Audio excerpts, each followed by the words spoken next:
செய்தியாளர் சரவணன் இணைப்பில் இருக்கிறார். சரவணன், வணக்கம். படுகாயத்துடன் மருத்துவமனையில் அனுமதிக்கப்பட்ட நிலையில் சிகிச்சை பலனின்றி பகுஜன் சமாஜ் மாநில தலைவர் உயிரிழந்தார். விவரங்களை சொல்லுங்க.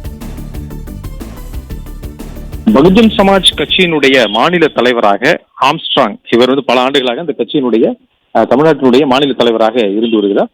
இந்த நிலையில அவருடைய வீடு பெரம்பூர் பகுதியில இருக்கிறது. செம்பியம் காவல் நிலைய எல்லைக்குட்பட்ட இந்த பகுதியில் தனது ஆதரவாளருடன் அவர் பேசிக் கொண்டிருந்ததாகவும், அப்பொழுது திடீரென இருசக்கர வாகனத்தில் வந்த நபர்கள் அவர்களுடைய ஆதரவாளர்களை சூழ்ந்து கொண்ட பொழுது ஆயுதங்களுடன் இருந்ததனால அவர்கள் அங்கிருந்து குறைவான எண்ணிக்கையிலேயே அவருடன் இருந்ததனால அவர்கள் உடனடியாக அங்கிருந்து சென்றிருக்கிறார்கள்.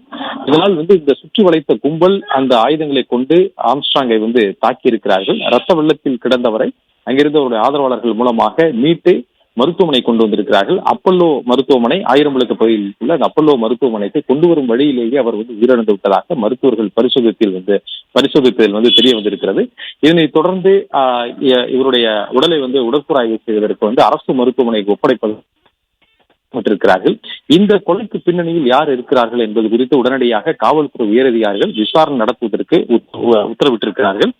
இது கட்சியினுடைய தலைவரான ஆம்ஸ்ட்ராங், இவர் மீது பல்வேறு குற்ற வழக்குகளும் ஏற்கனவே இருந்திருக்கிறது.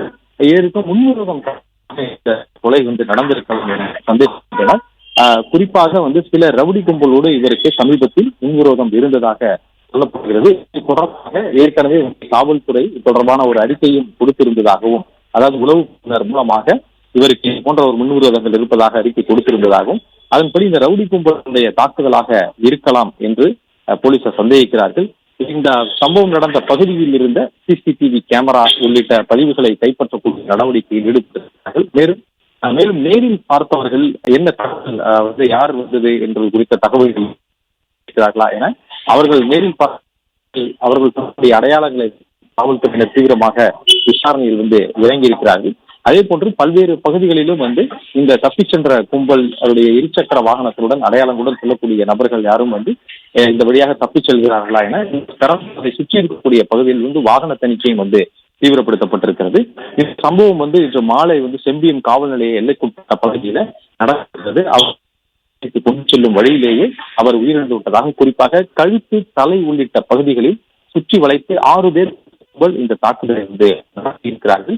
இந்த சம்பவம் தொடர்பாக செம்பியம் போலீசார் தீவிர விசாரணை மேற்கொண்டு வருகிறார்கள். காவல்துறை உயரதிகாரிகளும் உடனடியாக தனிப்படை அமைத்து குற்றவாளிகளை பிடிப்பதற்கான தீவிர நடவடிக்கையில் இறங்கியிருக்கிறார்கள். என்ன முன்விரோதம் என்பது குறித்து ஒரு பக்கம் காவல்துறையினர் தீவிர விசாரணையில் இறங்கியிருக்கிறார்கள். அது மட்டும் இல்லாமல் சம்பவ இடத்தில் வந்த கும்பல் செல்போன்களை பயன்படுத்தி இருக்கிறார்களா, அல்லது இவருடன் இருந்த நபர்களில் இருந்து யாரையாவது அவர்கள் தொடர்பு கொண்டிருக்கிறார்களா, அதாவது எங்கு செல்கிறார், எங்கு இருக்கிறார் என்ற தகவலை யாராவது பின்தொடர்ந்து கொடுத்திருக்கக்கூடும்.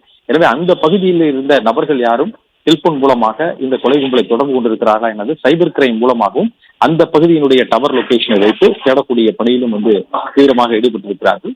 குற்றவாளிகள் சென்னை நகரில் இருந்து வெளியில் தப்பிச் சென்று விடாமல் அவர்களை சுற்றி வளைத்து பிடிப்பதற்காக பல்வேறு இடங்களில் வாகன தணிக்கையும் தீவிரப்படுத்தப்பட்டிருப்பதாகவும், அதே போல குற்றவாளிகளுடைய அடையாளங்களை காணக்கூடிய முயற்சியிலும் ஒரு பக்கம் காவல்துறையினர் தீவிரம் காட்டி வருவதாக கூறப்படுகிறது. அதோடு மட்டுமில்லாமல் இவருக்கு எந்தெந்த வழக்குகள் எல்லாம் முன்விரோதம் இருந்திருக்கிறது, இது போன்ற இதுக்கு முன்பு எதுவும் நடந்த சம்பவங்கள்ல இவருக்கு முன்விரோதம் இருந்திருக்கிறதா, எனவே இவர்களுடைய எதிரியினுடைய பட்டியலில் இருக்கக்கூடிய நபர்கள் யாரும் இருக்கிறார்களா என்ற அந்த கோணத்திலும் காவல்துறையினர் தீவிரமாக விசாரணை மேற்கொண்டு வருகின்றனர்.